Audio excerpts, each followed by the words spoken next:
Pike's pushed more and far and up ahead. He's got out of line. It's now Pike going to have a go at Werrell. Don't push him off. He's in the championship fight. Jack Werrell chasing down Carl Jacklin. Further down, Rob Williams and Chris Barnes. Sensational run outside line now though for the heavy braking zone. Around the outside goes the Audi R8. Look how much Miller's caught back into play. Exactly. Miller's still start trouble. He's left on second and change. All of a sudden, Miller's back in play.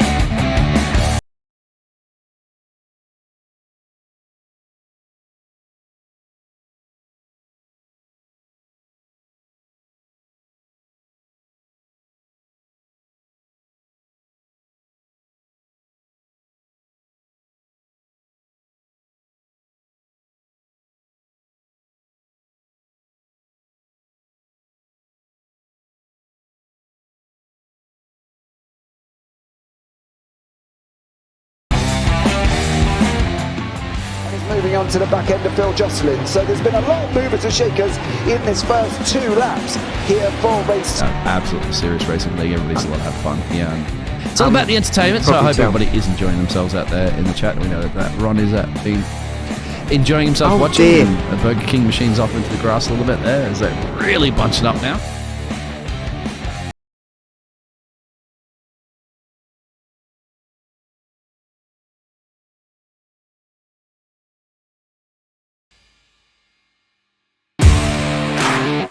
Standing out from the crowd is a challenge. You have the passion, courage, and ambition to do something extraordinary. You have an awesome story to tell and a wonderful vision to share with the world. At Eddie Videos, we take that vision and turn it into reality so you can be heard above the rest. You need something different, and we give you the ultimate advantage. We can help you transform your ideas, images, and clips into a professional video that brings your message to life and sets a new bar for excellence. Visuals, voiceovers, editing, animations, whatever you need, we've got it all. If you're a new business looking to make your mark or an experienced company searching for something new and amazing, we're here to help. Trust us to take your video to amazing levels of awesomeness.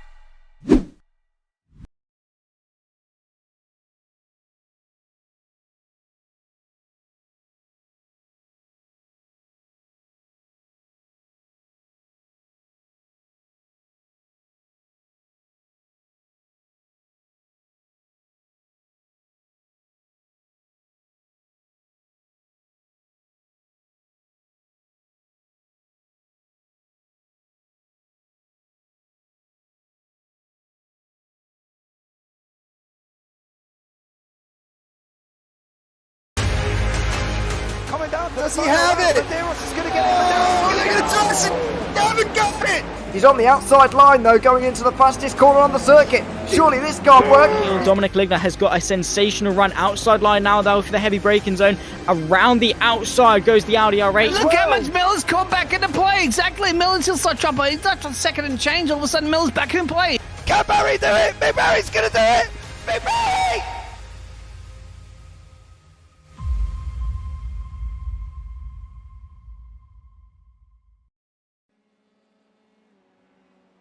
Good evening, ladies and gentlemen. It is Sunday night. It is the iGPFun F3 League Round 4 Season 4 live from Road Atlanta. I am James Parfitt. I'm going to be alongside Ewan O'Leary again for this wonderful evening of racing. Don't forget the IGP are celebrating 20 years of league racing this year as well. They've done a great job keeping 20 years going. Not many leagues go with 20 years. We've got 47 cars on track here this evening.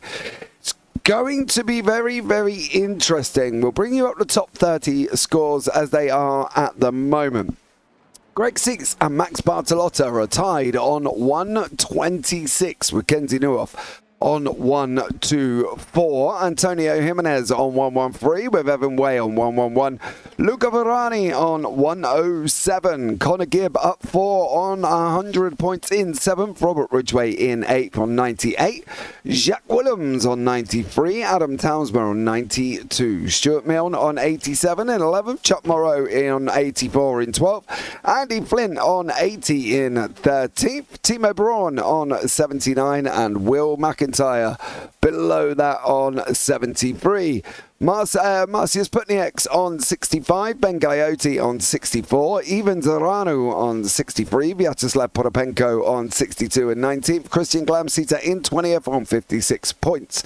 Pedro Suarez and Edward Amos are tied on 54, then Paolo Brem on 51. Garrett Spence on 41, tied with Lucas Marek and Richard Wedstead. Marek Otlevs on 40, Leonard Cherry 39, tied with Nick Carty and John McKenzie. So that's your top 30 overall at the moment in the 2.5K series. Stuart Milne is leading the way on 127 with Timo Braun on 116 and Paolo Brem on 114. That is the top 3.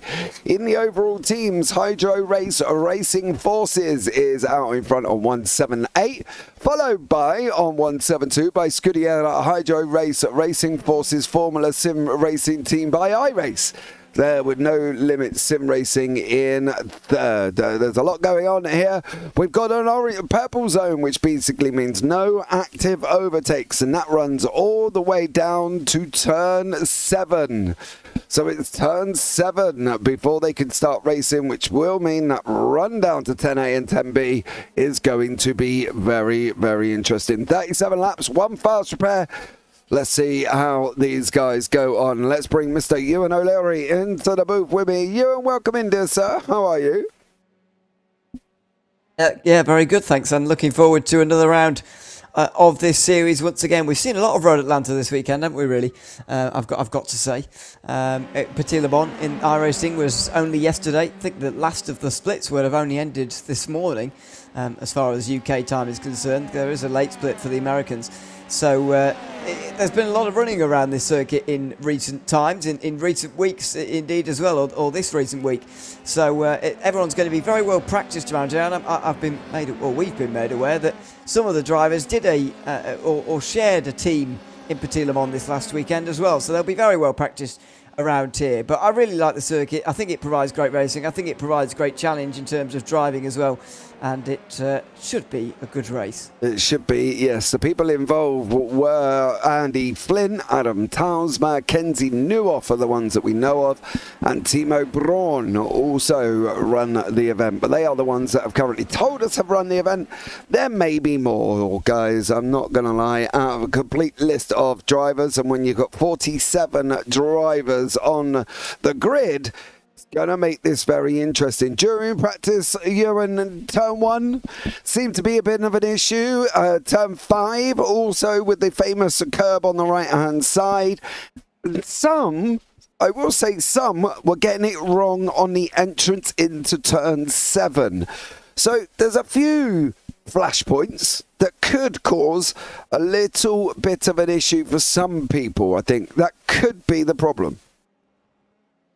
Yeah, I think that there are a number of hotspots around here. Really, it's hard to really narrow it down to one particular part of the racetrack. But yeah, turn 7 is certainly going to be one of them. I think it's mainly down to just the amount that these guys are pushing really through these laps, especially in qualifying and then probably during the race as well.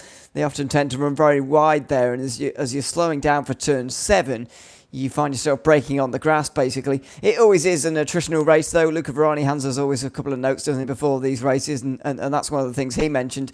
Lots of incidents expected, especially in the first sector, really. Turn 7 not counted as part of that, but even so, you can expect to see some incidents down there as well. It's going to be down the S's where things get interesting, though. And in terms of overtakes, there will be a big chance down here in towards turn 10 and 10A and 10B. I should say. Adam Townsend just making his way through at the moment. That's the big braking zone, and because of the shortness of the lap, you arrive there every 70 seconds or so over the course of the race, so it just provides fairly frequent opportunities. Yeah, it definitely does, and it's going to be an exciting one. Turn 1 has been a bit of a flashpoint for some of the drivers running a little bit wide.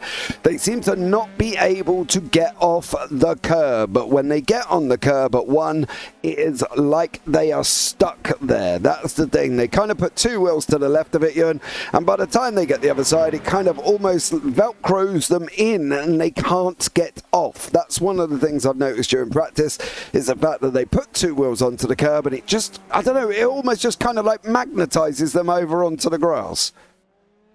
And you got to remember that the grass behaves differently these days as well compared to some of the previous seasons as well. So that's something to factor in. I noticed during watching Petit Le Mans yesterday that there were a few less cars ending up at the wall where they may have done otherwise, if you see what I mean. They're running a little bit wider, getting caught up in the sort of sticky grass, I guess you could say, and not finding the wall, whereas previously they may have done. So that's something to factor in as well. Maybe a bit of forgiveness for some of these drivers as well if they're running wide. Yeah, here is the grid. Andre Cada out in front. Roberto Fay in second. Samuel Hermer third. With Greg Seitz in fourth. Max Bartolotta in fifth. Kenzie Neuhoff sixth. Pedro Suarez seventh. Leonard Cherry in eighth. Evan Wayne ninth. Christian Glamsey at 10th. Andy Flint and Luca Verani round out the top 12. Tony Jimenez in 13th. With Simon Fessy in 14th. Conor Gibb, Louis Gregg 15th and 16th. Clark Williams, Robert Widgway 17th and 18th. Then you've got Jacques Willems, Chuck Morrow, Adam Townsmar, Giovanni Solito, Marcis Putnieks and Richard Wedstead round out your top 24. 25th is Eddie Amos with Stuart Milne. Then you've got Reed Dennis, Nick Carty, Marek Otlovs, John McKenzie are your top 30. Vyacheslav Potapenko, Reno Scatini, Jose Aurelio in 33rd, Garrett Spence 34th, Marcello Kessler and Ivanu Zaranu round out the top 36. Ben Gaiotti 37th, Alex Hopkins 38th, Dorian Arroyo in 39th, Phil Waller in 40th, Matthew Gracie 41st, Paolo Brem, Chris Stewart, Matt Brewer, Maximilian Gebhardt and Mohamed Rezgui rounds out 46th with Timo Braun, the last man on the grid. You can see here 47 cars. Wow, just literally wow. If you're Maximilian Gebhardt here, who is sitting somewhere at the back up there, you're not going to see a whole lot. There he is. He's all the way under the bridge. And don't forget, there's 2 cars back from that who are literally under the bridge here. So it's going to be an interesting one. Let's see how this all goes. And touch wood, hopefully we should be all good. As I say, a battle of attrition. Going to be a tough one, but the lights are going to be coming on. 3 lights, 4 lights, 5 lights. Don't forget, they've got to be single file down into turn 7. We are up and running, and we are green, green, green. Let's see how all of these drivers cope. Kata and Fay running side by side with Samuel Hermer tucked up in 3rd place. Greg Seitz in 4th. Bartolotta still in 5th. There has been some lead changes and some positional changes involving Adam Townsmar. He's up 3 at the moment, with Eddie Amos also up 3 and Reed Dennis up 3 as well. So as long as there are no active overtakes, it looks like Garrett Spence may have been involved in a little bit of an incident as well. He's had to jump directly to the pits. He's now down at the back. But this is where the racing can start. Andre Kata closely followed by Roberto Fay for that first time down into 10A and 10B. They go from 7 here as well. Ewan's favourite track with track numbers, because they are going along 8 and 9 here before they go into 10A and 10B. Ewan, I know you're a stickler for numbers on corners. How did you know that? It's almost like we were working together too long. Down in towards turn 10A for this chicane. The racing can really begin. Fay just held off Helmer there quite nicely actually in towards the chicane, but they were side by side between Greg Seitz and Max Bartolotta. I think Bartolotta tried to get through there on the American, but couldn't do it, and now he's paying the price. Kenzie Neuhoff down the inside in towards turn 1, and that is going to happen. No, he's on the outside, in fact, can't do it. Bertilla was the one on the inside, and he held the place on the way through the S's, and it will get single file from here. So they do sort it out. That is the danger around this circuit as well. If you're looking for a move on the driver in front, you better get it done, because there'll be a queue of drivers behind looking to capitalise. Yeah, Samuel Hermer coming out of 5 there as well. Lap 2 or 37. There was also somebody off track, Kenzie Newhoff. Further back. Yeah, Newhoff went off the side of the circuit. Unfortunately, that's put him under attack from Leonard Cherry and Evan Way. Andy Flynn and Christian Glamseater have also made places. Eddie Amos and Reed Dennis as well. Adam Townsma up to now, but it's all about Samuel Hermer. You can see Roberto Fay there as well. Oh, that was late. That was late from Roberto Fay on his move. Hermer does make it through in the end, but that was a late move, Ewan, from Roberto Fay. It looked like almost Hermer had already made his move to go to that left, and then Roberto Fay kind of almost covered him off. Yeah, later than late, really, but it didn't actually matter in the end. Hermer got straight through, and I think it actually helps. Kata now quite slow on the front straight, and for whatever reason, Hermer has now taken 2 places in 1 lap pretty much, and has gotten through to the lead. Kenzie Newhoff has been losing places in 1 lap. He's now back to 8th place as Pedro Suarez and Leonard Cherry have both gotten through on this last lap, but Samuel Hermer is now in the lead for whatever reason. The Italians have fallen by the wayside for whatever reason. Really didn't see what happened to Kata there, because the final corner's barely a corner really in these cars. It's absolutely flat out, and when you're not side by side with anyone, you don't often have to think about it, but clearly Kata got it wrong somehow. Yeah, it looks like he got a bit of a slowdown there. I think that could be one of the things he's going to have to see. It looks like he got a slowdown going through the chicane and couldn't take it off. And that's allowed Hermer through, unless he's just got it all completely wrong for Kata. And now Hermer is through regardless. Greg Seats also closing in on these guys as well. Bartolotta's not too far back. And now we've got this rush of cars, including Luca Varani. He's trying to go up the inside of Christian Glamseater there. Side by side, Glamseater is going to have the inside for the exit. That's going to put Varani under pressure from Jimenez. Jimenez is going to try and run through the inside, is he as well? He's looking for the run out of turn 12. Now we go on to this front straight. We've got Luca Varani. He's trying to go up the inside of Glamseater. He's just got to open it up. There's going to be contact, I feel. He's going to run him up, and that is it. Glamseater's up. Oh my word. Gee whiz, Batman. That was unbelievable. I've never seen so many flips for quite a while. That's remarkable. They were running each other so hard in towards turn 1, and in the end, one of them had to give, I suppose, and Glamseater didn't have anywhere to go there. Varani just understeers into him, and that's quite sickening. That is sickening for Glamseater there. Sorry, mate, I had to show it because it is my favourite. Look, he just runs wide, Varani, gives Glamseater, nobody goes, what's worse? He disappears over the wall, and then he goes. That's it for Christian Glamseater. He's gone into the shadow realm. Starring in Stranger Things is Christian Glamseater in the upside down. Cat's trying to go around the outside of Hermer there as well. And Hermer does manage to cover him off. I'm really hoping Glamseater's not in VR there, Ewan, because that would make anyone vomit. Oh, that's not nice. That really, and you know it's a bad crash as well when you sort of automatically tow back to pit lane. As you say, he disappeared from the road there. That's because he was cartwheeling and barrel rolling over the wall, and so iRacing put him back to the pit lane, and he's getting repairs done now. Hopefully he gets back out there again, but that tow to pit lane obviously is going to take a couple of minutes anyway. Wow, what a big crash that was for Glamseater. Unfortunately, I think that is on Varani though. Just to unless I see an angle where it puts Varani into a bit of a better place penalties wise. I think he's understeered. He's almost missed the apex at turn 1 in all honesty, hasn't he? Really, and he's understeered straight into Glamseater. He definitely didn't mean to do it, but he has done it. Unfortunately, understeered straight into him, and I might well get a penalty for that. Yeah, he is. It'd be interesting to see who gives a penalty, whether or not he's going to penalise himself here.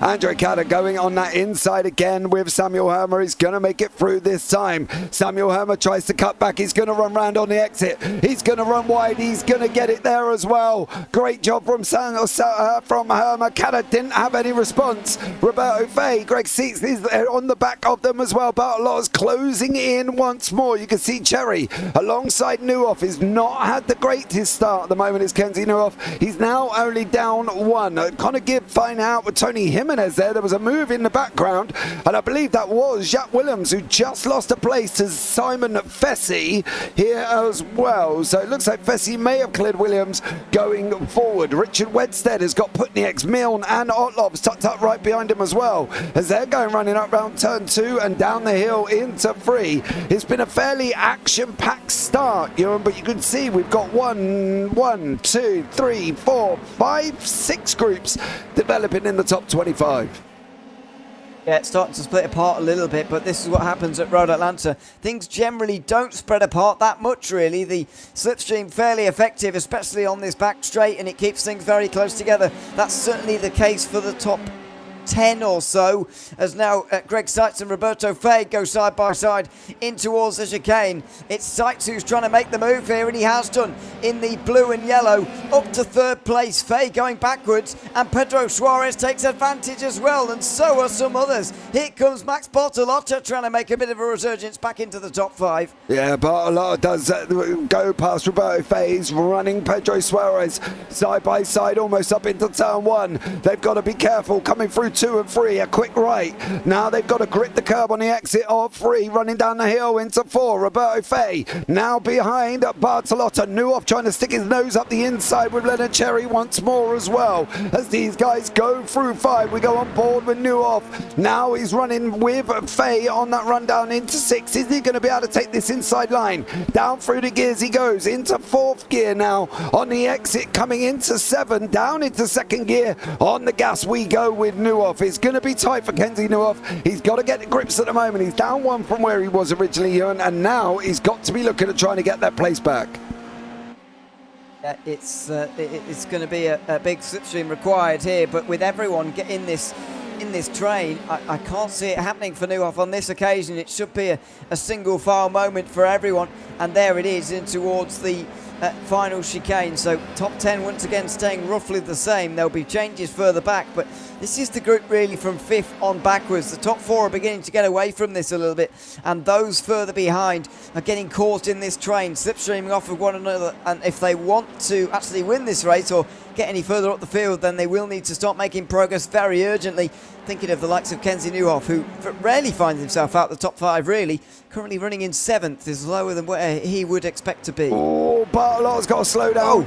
Bartolotta's got a problem, or he's had a slow down going through 2 and 3 there. That's allowed Nuoff right up behind him. Fay's taking that position once more, and Fay has put himself into that 5th place. Nuoff sitting in 7th. Cherry away and Flint right behind him. It is going to be a little bit of a draft train. What has my boy Jack Williams been up to here as well? He's going into 2 and 3. I've got a funny feeling there's going to be a curb on the exit, and in he goes. It is a curb on the exit, and Jack Williams spins there as well. Keeps it nicely under control, but unfortunately for Jack Williams, a little bit of a problem. Bartolotta and Fay side by side now, Ewan, as they go down into 10B with Nuoff is also Suarez there. Nuoff's there.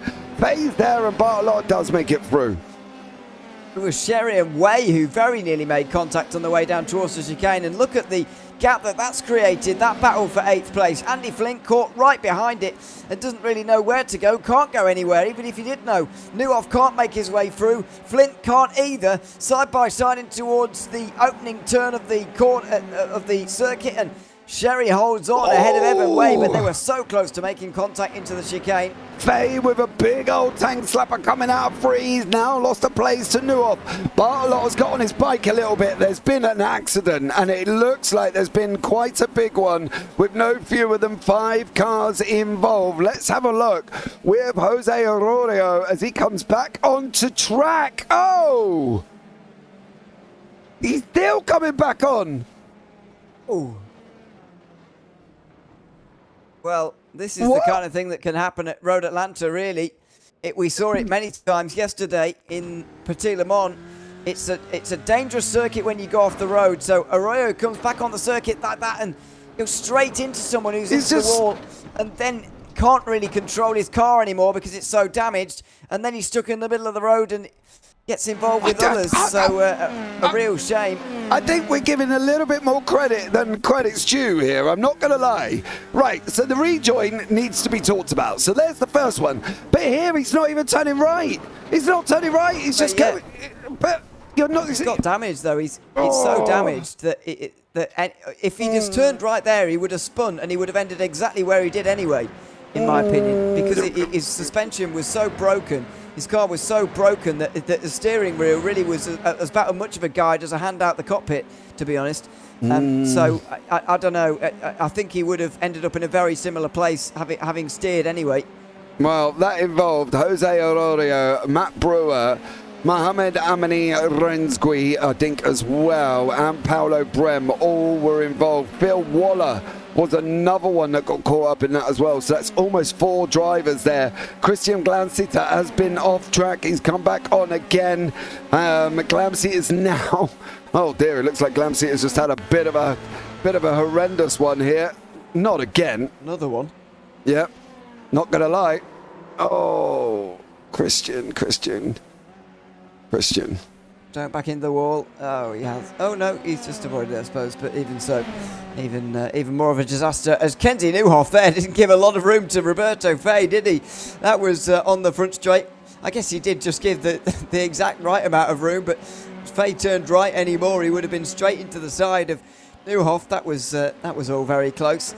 They got away with it, but dear me, there's been some aggression early on here in the opening laps of the race. Still only 10 through so far. Yeah, we are now just going on to that lap 11 here. Roberto Fay chasing down Newhoff. Then we've got the Flint, Cherry, Gibb and Jimenez battle. A little bit further down into 7 we go. This is going to be interesting for Newhoff now. He's not got the main draft coming off that car in front of him. So for Newhoff, it's going to be a tough one to try and hold on to this, I think Fay may get a bit of a run out. They are topping out round about 154 miles an hour here for anybody on the MPH scale, of course, and it's around about 249 kilometers an hour as well. So they are topping out around the 155. I'd say 150. Well, it actually topped out about 154 and a half, but you know, let's round it up and be nice. But Tony Jimenez, Connor Gibb, Leonard Cherry and Andy Flint all battling it out there. Alex Hopkins is at a moment once more. So is Reed Dennis. There's a lot of people having moments here, Ewan. We did know it was going to be a track of attrition, but did we realise that Road Atlanta was going to be quite this hard? I mean, based on what I saw yesterday, yes, really. It's a difficult circuit to drive on your own. There's no real room for error. The twists and turns, undulations in the elevation as well, and it's just a difficult circuit on your own. And when you put nearly 50 of them out there on the circuit, we have 46 who took the start here today, for example.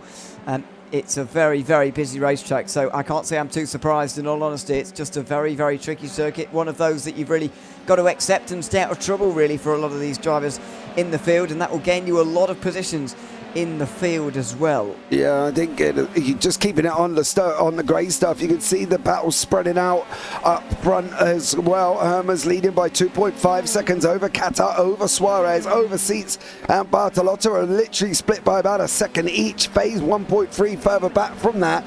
There was a move from Robert Ridgway. He's just been overtaken from Chuck Morrow. So Ridgway loses a position there as well. Newhoff now still chasing down Roberto Fay, and we've got Cherry still chasing down Connor Gibb as these guys go into turn 2 and 3. 13 of 37. They've got 24 remaining here, and Leonard Cherry is giving Connor Gibb, he was, I should say, right up until that point. Right until we spoke. Yeah, pretty much. We should probably stay quiet. Sorry. Back outside the top 10 again for Sherry, unfortunately. Connor Gibb is the one who's replaced him inside the top 10, by the way. And Tony Jimenez is the one going through there into 11th. So Sherry not enjoying himself particularly much, but he does have the chance to get back into the top 10 at the very least and get back towards the likes of Evan Way, who he was fighting with for 8th place, now a few seconds up the road from him. Even 5 seconds up the road from him, actually, based on the gaps that we got at the moment. 4 or 5 seconds anyway. So, Sherry just falling back through the field in the last couple of laps, but that could be regained again. We're not even halfway through this one yet. Oh, Nuoff takes such a wider line than Faye going around that final corner. Kenzie Nuoff is looking at setting it up. Last season's champion, of course, with the number 1 on his car. He's also got the biggest target on his back as Kenzie Nuoff. He is in 7th place at the moment, sitting currently as well in the driver's standings. Nuoff is sitting 3rd currently here, so he's run 3 races. This is round 4, of course. He's got 3 top 5s out of that, 3 top 10s and a win, 2 podiums, and his average finish is 3rd place. This 7th he's got at the moment here, Ewan, going to put a little bit of a dent into them stats. I mean, slightly, but I don't think it's too much of a worry at the moment. Nuhoff, admittedly, in his championship winning season last time around, didn't finish 7th very often, but when you consider that he's so consistent, this generally, if it's going to be a good season for Nuhoff, then this is going to be one of his worst rounds. And I think he can accept that, because that means that going into the final round, if he's the championship leader, he'll need someone to be within 6 or less points of him to still keep the title fight alive at this stage. So it's still a good thing that he's finishing in 7th. Even if you know that it's going to be one of your drop weeks, you've got to try and do as best as you can with it, because it does give you that little bit of a safety net to fall back on, and it does help you steal titles early if you can, if you're lucky enough to be in that position. I do feel, though, as if this championship is going to be a bit harder fought than last season for Nuhoff. He's got 2 very fierce competitors in the likes of Max Bartolotta and Greg Seitz to push him close, as the first third of the season has shown. Yeah, he definitely has. He's going to have a little bit more of a competition on his hands.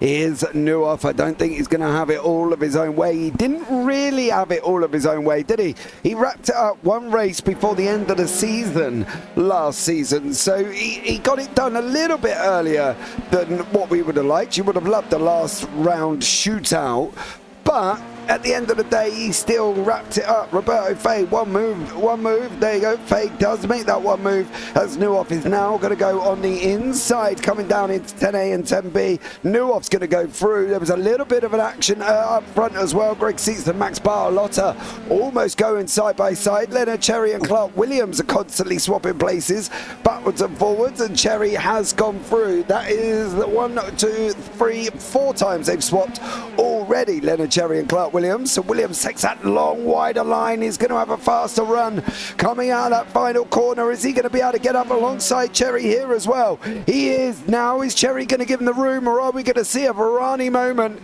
with Glams here, who went up in the air, spun more times than a ballerina in Swan Lake, and ended up just automatically being towed back to the pit. So no such dealings for Leonard Cherry and Roberto and Simon Fessy. Clark Williams, with Roberto Faye and Kenzie Nuhoff currently fighting out on that run out of 7 down into 10A. I think on the back straight, by the way, Richard Wedstead went off the road quite in a big way that lap, by the way. He's down to 24th now. I'm not sure whether he just lost a place to Potapenko or whether it was a bit worse for him. Oh, it was quite bad. It was a spin out of turn 7. I think he's having 1 or 2 internet dramas as well as this is going on, but I don't think that played into a role. I think he just got a little bit loose on the exit of turn 7 there as he tried to get the power down, and things just went wrong from there, and unfortunately lost to Potapenko right at the very end. As we go back to that fight with Sherry involved, he's held on again ahead of Williams on this lap. Yeah, but they've also got Morrow and Ridgway closing in on these guys. These guys have been scrapping it out, and now they've got Morrow and Ridgway coming. Williams is going to look up the inside surely as well. Cherry gives him room. Is Williams going to give him enough room? Is he going to give him enough room? They're going to be side by side up into turn 2. How's it going to work out? Cherry does take it. He's going to run wide out the exit of 2. That's going to bring Morrow into it as well. Now they run through the S's. Cherry, Williams, Morrow and Ridgway literally separated by less than a second at the moment, about 7 tenths between the 4. Leonard Cherry holding on here, Ewan, but boy oh boy, has he got the likes of Williams and the ever fast closing Morrow right up behind him. Yeah, in some ways, the more that he's fighting these guys, well, the more that he's fighting Williams off, I should say, the more he's making this job harder for himself because he is allowing those to catch on further behind, and that's only adding to the task that he's having to complete at the moment. Down the back straight they go. I'm not sure he's got the greatest straight line speed actually down here, but he is weaving around and doing the best he can with it at the moment. Williams could have some pressure from Morrow just in behind as well. It will be single file on the way into the chicane this time around, but Sherry has invited some of this pressure onto himself really for 13th. Yeah, it's Newhoff still scrapping away with Fay at the moment. Fessy just passed Jimenez. Cherry did get past Williams, and then Williams got past, and now it is all as it was with Cherry and Williams currently in that position. Somebody's going down the order quite quickly there, I think, at the moment. Nothing's flashed up at the moment, but I did see a big old plummet from somebody on that timing screen, so we'll keep an eye and see if anything pops up. But at the moment, Newhoff still scrapping it out. Flint and Gibbs kind of opened a door up from Simon Fessy. He's pulled out at least about 2.3 seconds, and now his next driver, I should say, on track is Andy Flint here. You know, Connor Gibb was last season's 2.5K champion as well. He's tracking down Andy Flint, who's trying to get down past Evan Way. It's going to be tough for Flint as well, because we did notice that wings are going to make a big difference here, and we don't mean wings as in bird wings with feathers. We mean the rear wing on the car, on how much these drivers are going to be running. Now, setup wise, it's going to be tough, right? Because you've got to try and find a balance where you can get through the corners nice and comfortably, but also not losing too much speed out down the straight. It's a real difficult balancing act to make it here, because you've got these high-speed corners. I mean, look at the section we're going through at the moment with this battle for 8th place between Evan Way and Andy Flint at the moment. You couldn't design a more high-speed, downforce-dependent sort of zone on a circuit. But then you've got the back straight as well, which I know is not actually straight, but it is a long, flat-out section where straight line speed is very important. So the balancing act that you have to do and the juggling you have to do around here is almost impossible, really, as we approach the halfway point in this race, by the way, at the midpoint of this lap. It's a very, very difficult race for everybody because of the balancing act that you have to do before the race. You don't want to be stuck behind those behind, but you don't want to be suffering through the first sector. Andy Flint looks like he's taken enough downforce off, though, to make sure moves are possible, and he's going to try and make that reality down in towards the chicane here. Evan Way with nowhere near enough speed to hold on to 8th place this time. Yeah, it does. He is through Andy Flint, but Way's not going to give it up, though. Evan Way will not give this up. He will run Flint all the way down into turn 1. He's still trying here as well. Way having a go. Flint's gone on the defensive, almost looking up the inside.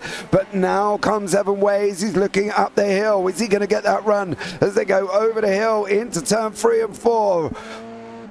Oh, Flint's offline a little bit. He's got to get that car corrected. That's going to put him all out of sync for the run through 4 as well. That 4 to 5 section, that downhill section that we were talking about, is very fast and flowing. And if you get it wrong, you kind of mess up the rest of it, don't you? And we've seen it in GT3 cars, we've seen it in Radicals.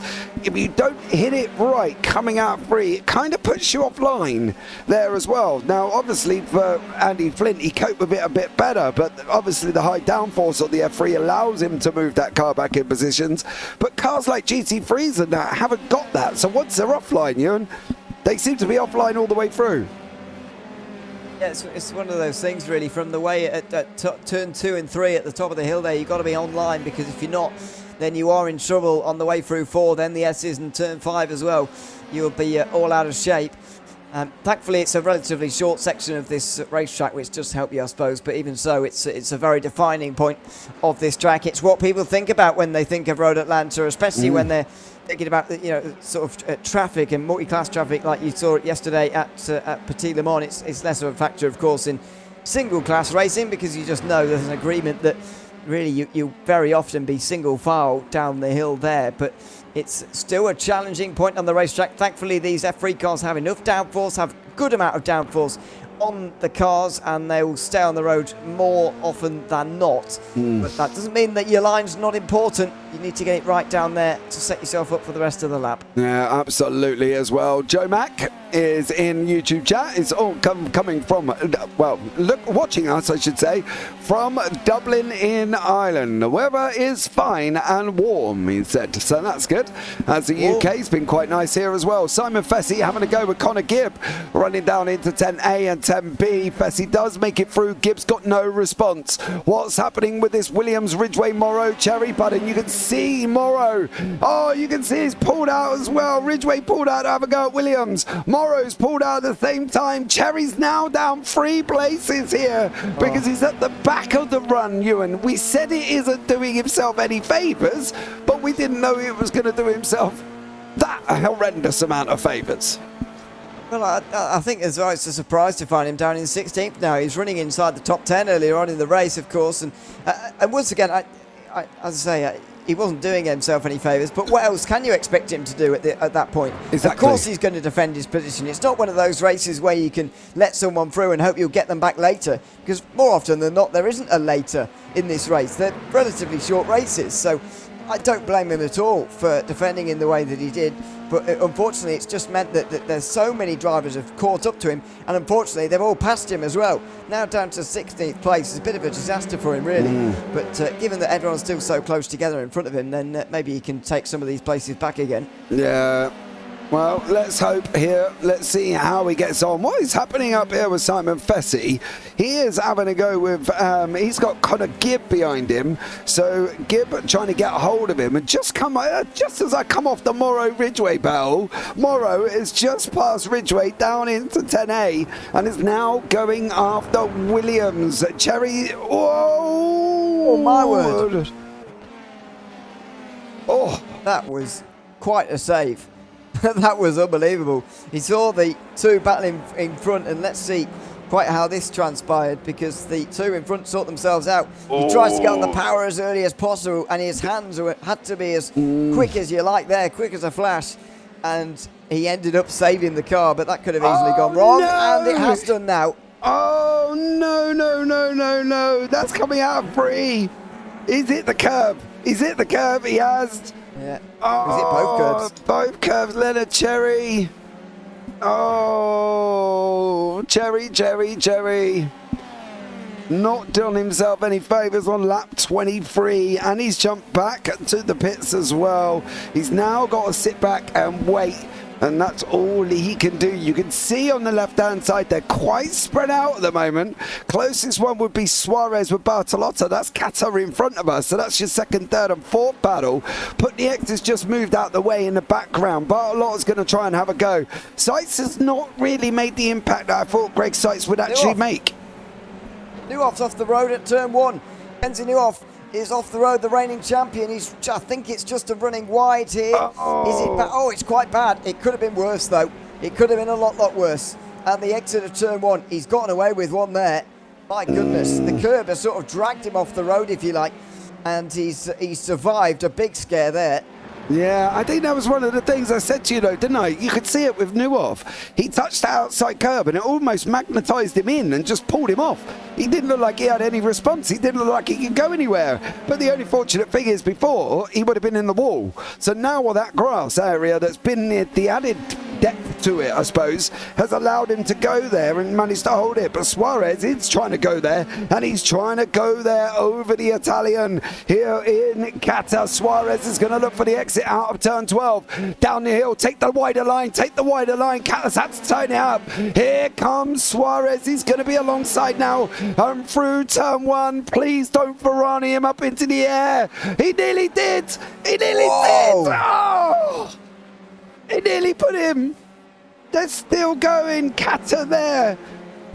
Oh, Ewan, he was squeezing him like an orange in a blender. Not gonna lie. That was so aggressive from the both of them there as they ran in towards turn 1. Neither of them wanted to give that place up as they were side by side. In the end, it's the one on the inside, Qatar, who prevails, but either of them could have done that. Suarez, if he would have been a bit more committed, then maybe he could have done it, but also maybe he could have been served off the road entirely as well. It's a big risk to take, but that's what it's going to take if he wants second place. Absolutely, he's now closing behind the 39. Akata once more there. And here comes Suarez. Bartolotta is trying to follow Suarez in the draft. They're going to be side by side. No, Kata tucks in. He comes out now. Gives him another go. Suarez does manage to hold on to the position. Is that going to see the end of the Kata battle? There's somebody's wing in the gravel there. I'm not entirely sure who that was, but somebody's wing was in the gravel. I've got Putnieks has gone off. Gracie also with Garrett Spence at the same time. So unless they've had a little bit of contact here once more. But Bartolotta can see what's happening in front of him. What would you do, Ewan, if you were Bartolotta? Would you just sit there and wait? Or would you try and make it, possibly send it free wide down the long straight?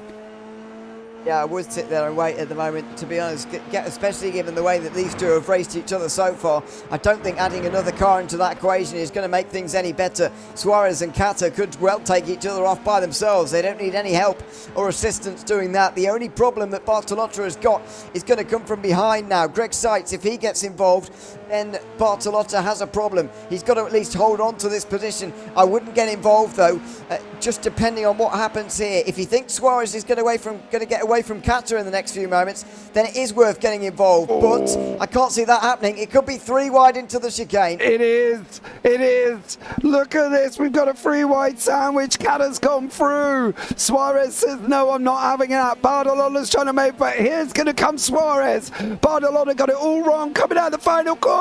Suarez is on the inside. He just... They were close. He's going to go again up the inside. Pedro Suarez here, Ewan. But boy, oh boy, that was some close racing.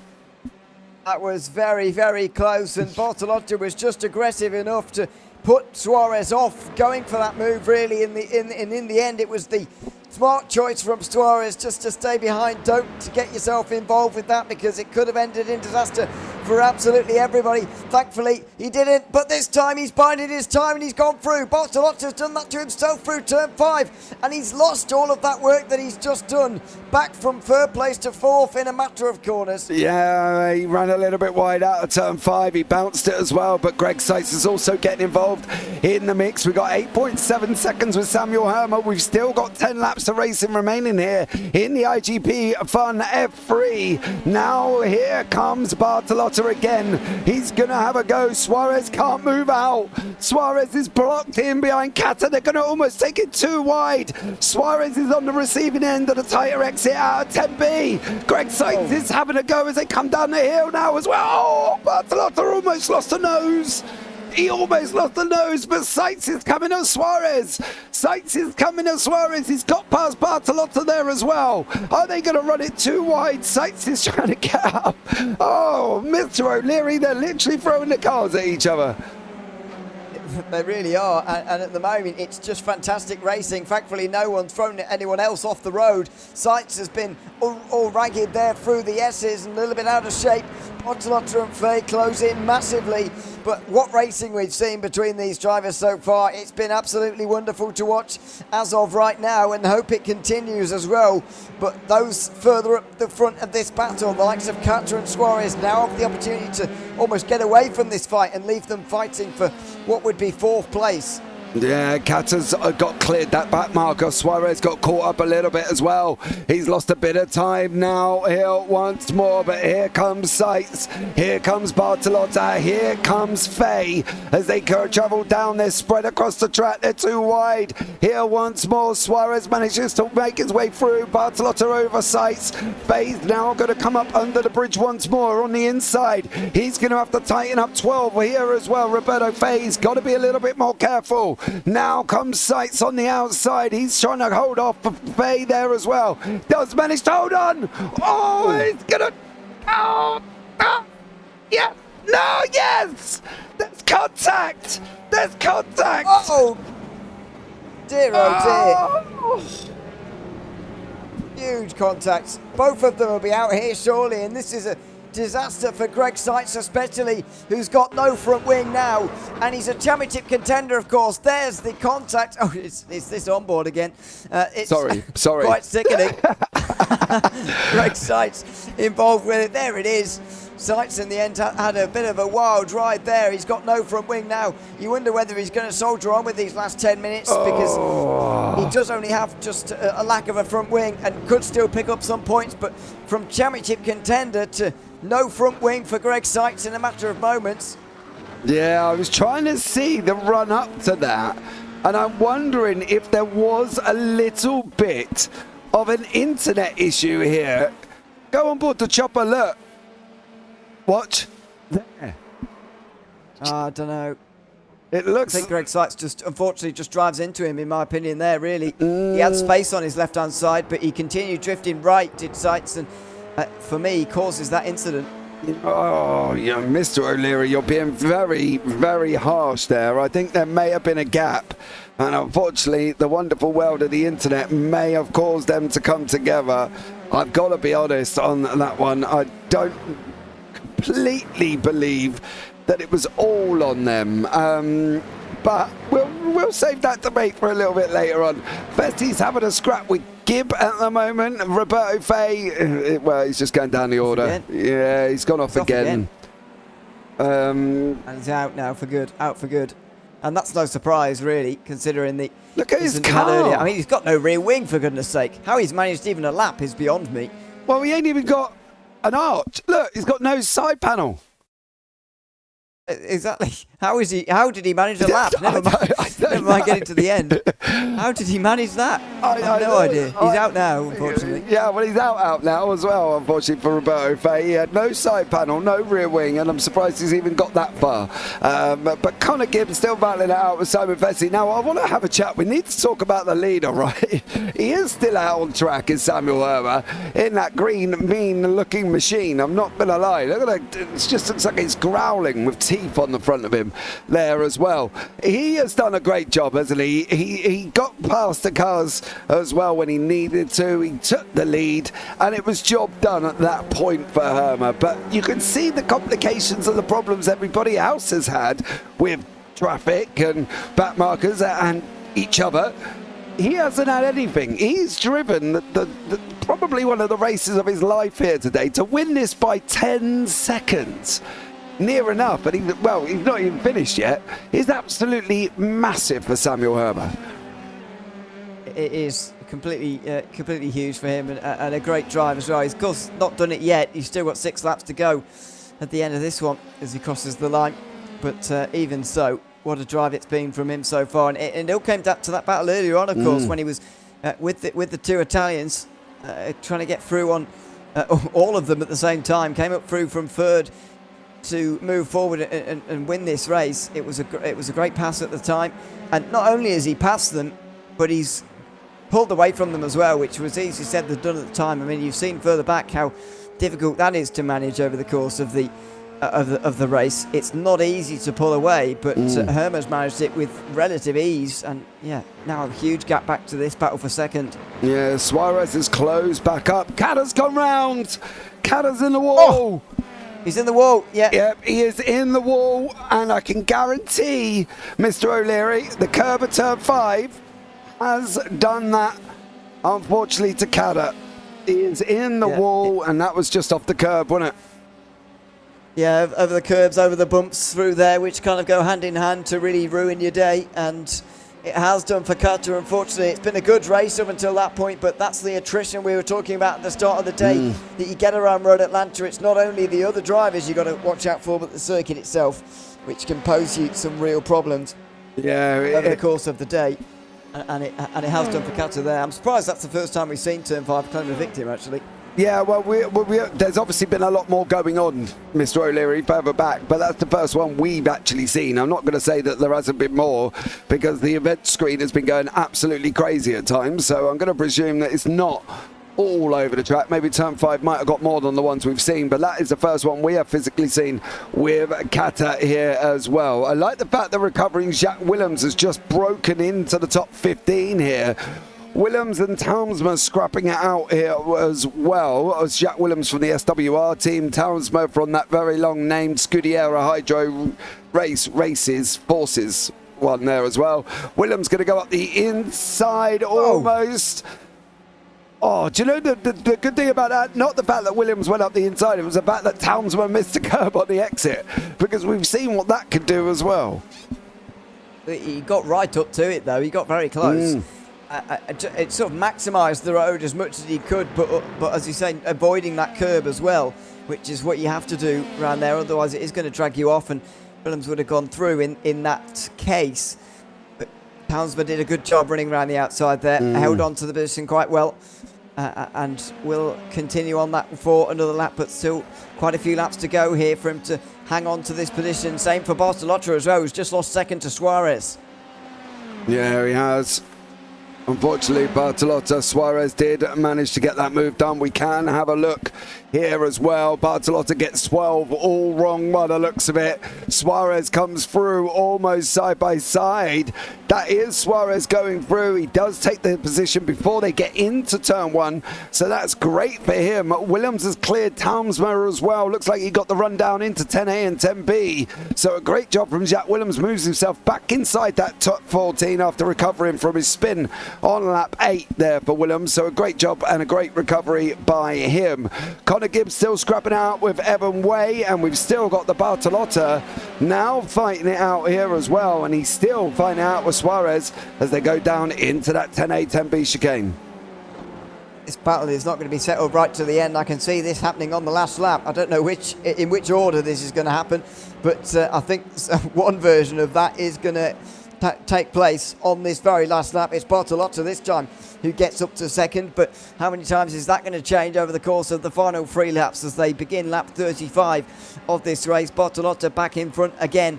Suarez still closing in behind. Both of these cars have had good pace in the race actually, and have gained places. In fact, the top 20 in this race have all gained places, and that's something that hasn't happened for quite a while. I guess it's partly down to those in front having 1 or 2 issues over the course of the race, but even so, that's quite a remarkable record. Yeah, I think Paolo Brem just took a very big diver out of turn 2 there to allow these guys to go through. I've heard of moving over and giving room there, Paolo, but I'm not entirely sure putting yourself on the grass might have been the best idea. But I've got a funny feeling that's what he did there. Joe, you can check out iRacing, iRacing.com there as well. It is a monthly subscription, and it does come with payable content. So the further you move up through the license range, the more content I suppose you have to buy, but it does depend on which way you want to go. There's road, ovals, dirt road, and all the other fancy jazz, so you can have a look and decide for yourself there as well. As Suarez now tries to close up onto Bertilla. Bertilla looked like he got a big old lump of grip coming out of 10B. He has gone and made it through. Connor Gibb and Simon Fessy just swap places here as well, and they swap places 2, 4, 6, 8, 9 times. These guys before this is even settled, so they swap places all the way down 10A and 10B. I think backwards and forwards. Gibbs on the inside, he's pushed Fessy wide. Fessy's going to look for that cutback coming out of 1, up through 2 he goes. They are going to be making it here as well with Gibbs run wide. That's going to give Fessy an opportunity down the hill. He's going to stay in right behind him as well. Follow him out all the way down to 5. Can Fessy get him out of 6 here as well? Gibbs got to go. He's got to try and go quick here, Ewan, because Fessy's closing. There is a danger from behind at this stage. Even with this amount of laps remaining, Fessy is right onto this at the moment. So Fessy is got to try and do something here. But Gibb has been quite well, I'm not really sure what the word is. Conservative race, I guess, so far, really. He's not really been on the cameras too much, but he has made up 8 places so far as well, up to 7th. Now Fessy is going to have to try and make his move in the final couple of laps. Looks to the left, looks to the right. Gibb just gives him the choice almost by running down the middle. And in the end, it has paid off because Gibb holds on the penultimate lap. He's just going to make sure that he hangs on the final one as well. Yeah, is he going to be able to, though? Because he did he gave Fessy the choice. Fessy just kind of didn't have anywhere to go. Now he's going to try. He's done it again, Gibb. He hasn't parked it on the left or on the right. They're going to go through turn 1, side by side. Surely they're not going to be able to get up through turn 2. There's that's Bertilla. Bertilla is off. What have you done? Oh, no. It's that curb again. It's that curb again, and it's had a different effect this time. It's spun him into the right-hand side. as it for Max Bartolotta. He's just lost it, and he's actually got wheel damage as well. Hoping to get to the end from there. He will be classified, but that's going to lose him a lot of places if he can't get out from the wall there.